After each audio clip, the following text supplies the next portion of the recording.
Hello students, my name is MP Manu from KV Jamalpur. कैसे हैं आप लोग? तो आज हम लोग क्लास 11th केमिस्ट्री का 5th chapter the states of matter देखेंगे। The states of matter. आप लोग प्रीवियस क्लास में इसके बारे में जान गए होंगे कि जो मैटर्स रहते हैं उनको ब्रॉडली हम लोग 3 स्टेट्स में क्लासिफाई कर सकते हैं: सॉलिड, लिक्विड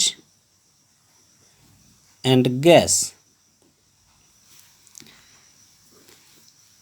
सॉलिड के बारे में हम लोग क्लास 12th में पढ़ेंगे। 12th का फर्स्ट चैप्टर जो है वह सॉलिड के बारे में।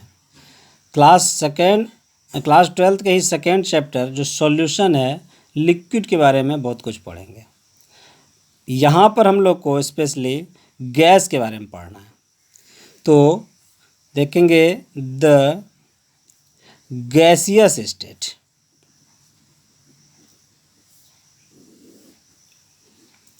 तो सबसे पहले कुछ फिजिकल प्रॉपर्टीज की बात करें। Physical properties of gases. पहला देखें तो कहते हैं गैसेस आर हाईली कंप्रेसिबल। जो गैस होते हैं वो हाईली कंप्रेसिबल होते हैं। एक बहुत सा छोटा सा एग्जांपल आप देख सकते हो, एलपीजी को हम लोग उसको लिक्विफाइड पेट्रोलियम गैस बोलते हैं। वो एक्चुअली क्या है कि हाईली कंप्रेस्ड करके लिक्विफाई किया गया है एलपीजी को। तो वो gases are highly compressible. Second देखें इसकी फिजिकल प्रॉपर्टी तो देखेंगे gases exert pressure equally in all directions। Means gas यदि आप बात कर रहे हैं तो बेशक किसी क्लोज्ड वेसल में ही गैस को आप कंटेन कर सकते हैं। तो जिस क्लोज्ड वेसल में गैस हम रख रहे हैं तो गैसेस जो है वह जो कंटेनर उसके वॉल पर इक्वली जो है सो प्रेशर एक्सर्ट करता है। थर्ड पॉइंट की बात करें तो gases have much lower density than solid and liquids. Means कि जो गैसेस होते हैं उनकी डेंसिटी बहुत कम होती है, मच लोअर होती है। फोर्थ पॉइंट यदि देखें तो the volume and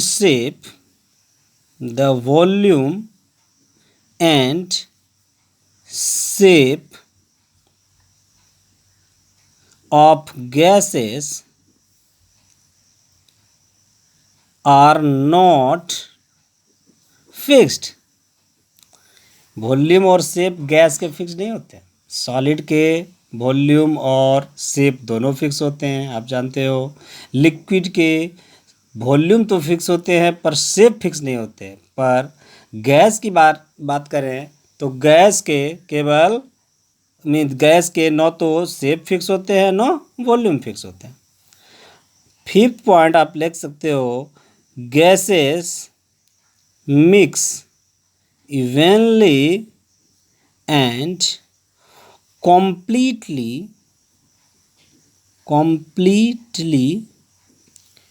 in all proportions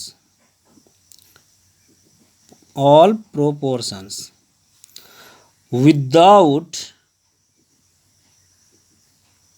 any mechanical aid। क्या मतलब हुआ? यदि आप किसी कंटेनर में गैस 2 या 2 से अधिक गैसेस को आप डाल दें तो वह इवनली वो जो है सो क्या होगा, मिक्स हो सकता है। उसमें किसी एड की ज़रूरत नहीं है। उसे किसी एक्सटर्नल एजेंट की ज़रूरत नहीं है। इसका मतलब ये हुआ। यदि आप अपने पीरियोडिक टेबल पे देखें तो केवल और केवल 11 आपको एलिमेंट्स गैसियस फॉर्म में जो है सो आपके नॉर्मल कंडीशन में मिलते हैं। 11 एलिमेंट्स पीरियोडिक टेबल में केवल और केवल कितने हैं? 11 एलिमेंट्स हैं जो नॉर्मल कंडीशन में गैसियस फॉर्म में पाए जाते हैं। हाइड्रोजन है, हीलियम है, नाइट्रोजन है, ऑक्सीजन है, फ्लोरीन है, नियन है, क्लोरीन है, आर्गन है, क्रिप्टन है, जेनन है, रेडन है। यही 11 एलिमेंट्स। तो ये बेसिक चीज़ जानकारी हुई गैस के बारे में। अब हम लोग को जो इस चैप्टर में देखना है मेनली वो गैसियस लॉज के बारे में जानना है। गैसियस लॉज के बारे में डिटेल जानना है। तो द गैस लॉज पहला है हमारा बॉयल्स लॉ। ये बॉयल्स लॉ रॉबर्ट बॉयल महोदय ने दिया था इस लॉ को।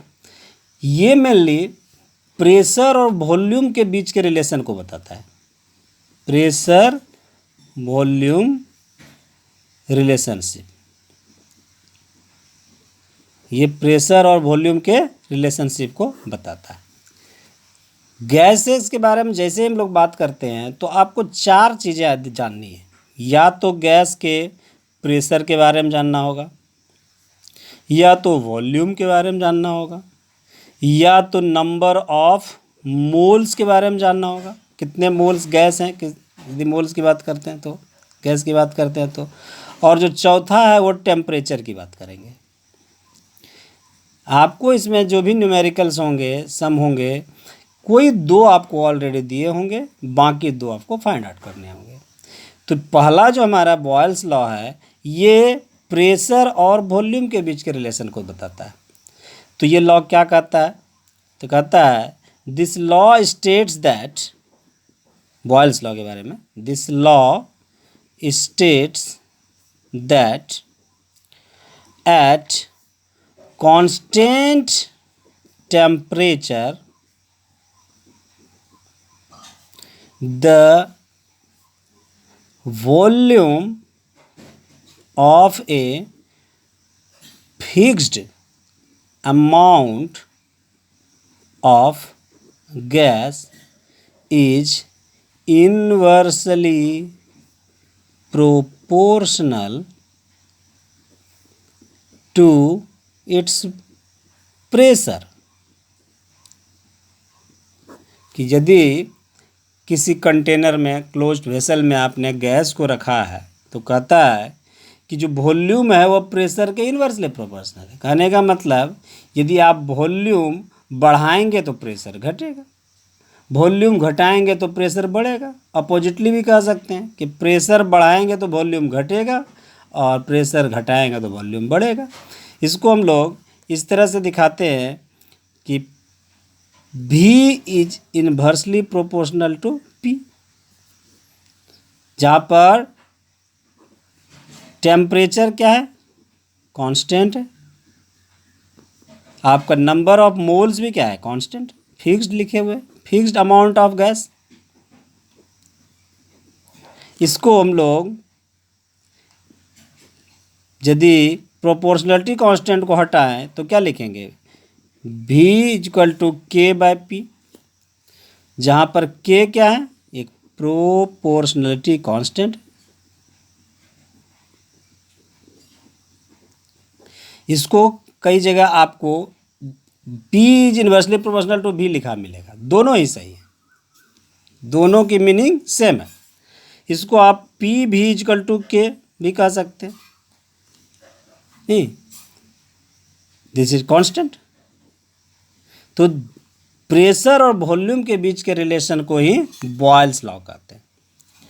अब यदि किसी कांस्टेंट टेम्परेचर पे सपोज करें कि प्रेशर को हम लोग P1 से P2 तक इंक्रीज कर दें, और तो वॉल्यूम क्या हो जाएगा? V1 से V2 चेंज होंगे। यानी कि suppose the initial pressure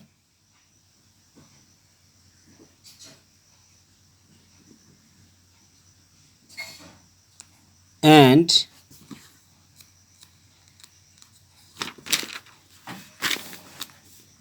volume of a given amount of gas are P1 and V1 at temperature T, constant temperature, undergoes expansion. यदि एक्सपेंशन हो तो क्या होगा? So that volume becomes V2 and pressure becomes P2. Then according to Boyle's law, इसको क्या लिख सकते हैं? P1 V1 equal to P2 V2 equal to constant. इसको यह भी लिख सकते हैं P1 bye P2 equal to V2 bye V1। एक रिलेशन ये भी हमें मिल गया। ये आगे हमें सॉल्व करने में न्यूमेरिकल्स हेल्प करेंगे। अब हम लोग एक ग्राफिकल रिप्रेजेंटेशन की बात करें कि graphical representation of Boyle's law देखते हैं।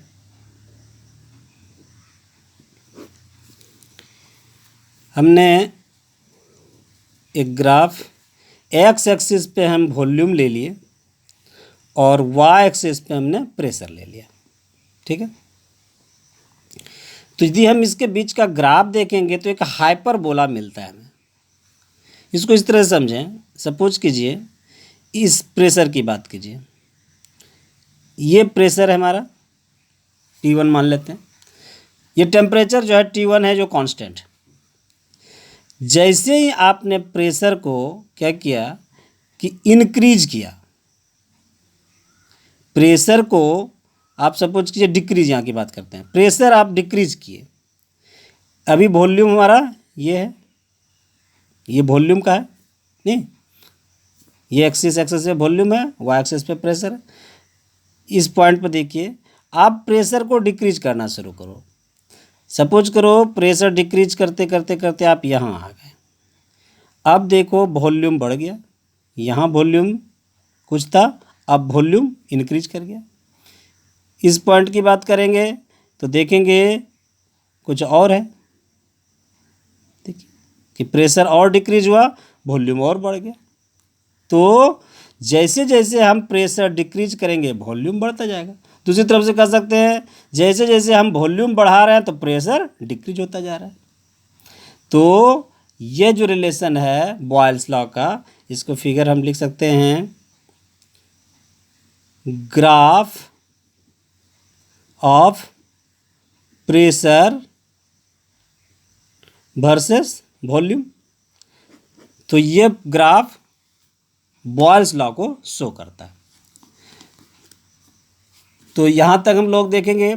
अब देखिए ये टेम्परेचर हमने कहा कांस्टेंट है। एक अदर टेम्परेचर की बात करें